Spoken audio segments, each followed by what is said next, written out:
In the previous videos, we discussed Newton's first and second law of motion. In today's video, we are going to discuss Newton's third law of motion. Newton's third law of motion states that for every action, there is an equal and opposite reaction. For instance, when you push a box or table across the floor, you exert a net force causing the object to accelerate in that direction. So you would think that is the only force in play.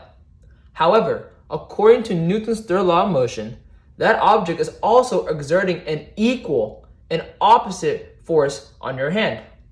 One way you can see it is when you push your hand against a table or a box, your hand compresses, showing you that there's an equal and opposite force acting on your hand. Another example of Newton's third law of motion are rockets. In rockets, chemical reactions from the fuel create a great deal of combustion, producing gases that are expelled at high velocities.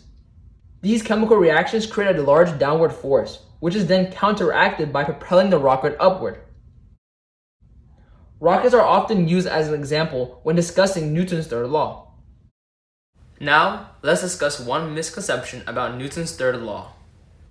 One misconception about Newton's third law is that these two forces, our action-reaction pair, cancel out.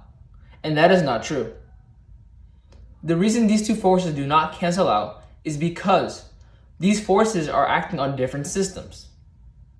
If we said that the basketball player was the system, then the force from the ground on the feet would be the external force on this system, and the basketball player will move in the direction of our external force.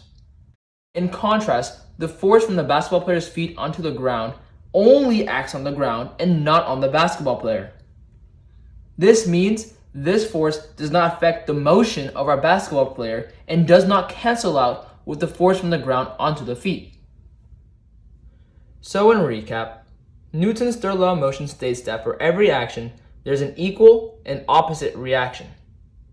And we say that the force exerted on an object is called the action, and the force experienced by the object is the reaction. And we know this as our action and reaction pairs.